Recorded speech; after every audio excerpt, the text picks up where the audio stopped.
This one incident comes clear into my memory, even after the lapse of nearly 80 years. It was Swamiji's practice to walk towards the garden near the Shiva temple every morning after breakfast. It so happened that one morning Swamiji was pleased to let me walk by his side. Soon after supervising the gardening work being done there by some inmates of the ashrama, he stepped up to the temple portico. Seeing Swamiji and perhaps also me with him, a 5-year-old girl came running to Swamiji and bowed down at his feet.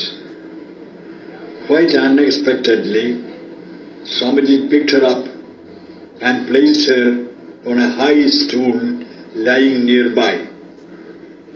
Then he called out to those in the garden, "Come along, boys.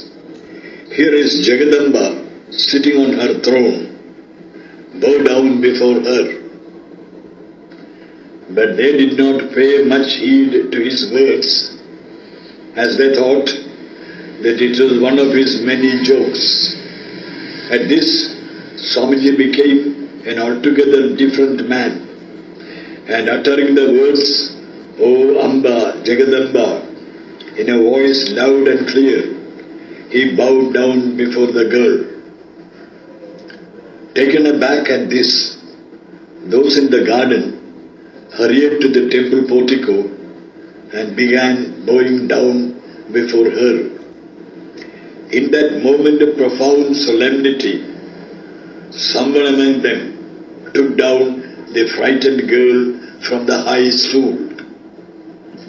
That 5-year-old was a fortunate girl, indeed, specially blessed by Swamiji. She it was who grew up to become Swami Bodhananda of Sri Sharadashrama and later a senior Acharya of the Chinmaya mission.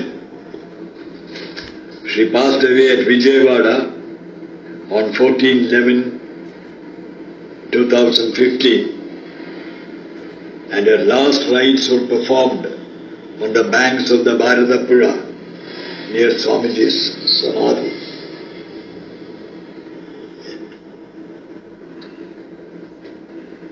Another incident that I would happily recall to my mind was the boat journey that I had with Swamiji to the nearby town Vachapada. He was to unveil a portrait of Sri Ramakrishna in the main hall of the local high school, and perhaps also to receive a welcome address to be presented by the staff and students of the high school. Several devotees, including my father and brother, and also a couple of my ashrama playmates, were getting ready to join Swamiji's party. As I had a touch of fever, I knew for certain that I did not stand a chance to be one of the party, for my father would not let me go. However, with a heavy heart, I went to the ashrama to watch the party going with Swamiji. But what was my delight and wonder when Swamiji beckoned me to join him and let me walk by his side. All through the boat journey, I stood near him, paddling the flowing river water beneath with my hand, and in the process causing drops of water to fall on Swamiji's body. He did not seem to mind it at all, although my father was looking daggers at me. We reached the school, to what impressed a 9-year-old boy as a grand, colourful reception accorded to Swamiji. I did not care to know much about what took place at the meeting, except that Swamiji was honored and respected by one and all, that he was lionized and hero worshipped by the educated elite of the town. After the meeting was over, Swamiji as well as my father chose to stay back for that night as Sri VK's guests. Sadly enough, my return journey on foot was quite wearisome, and as soon as I limped back home, I went to bed.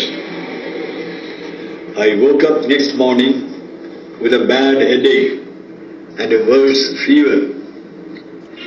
For the next 3 days or more, I was put on strict diet and medication.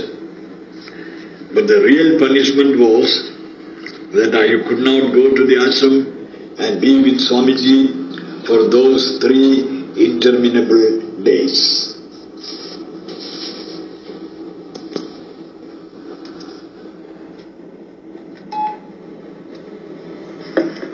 Other than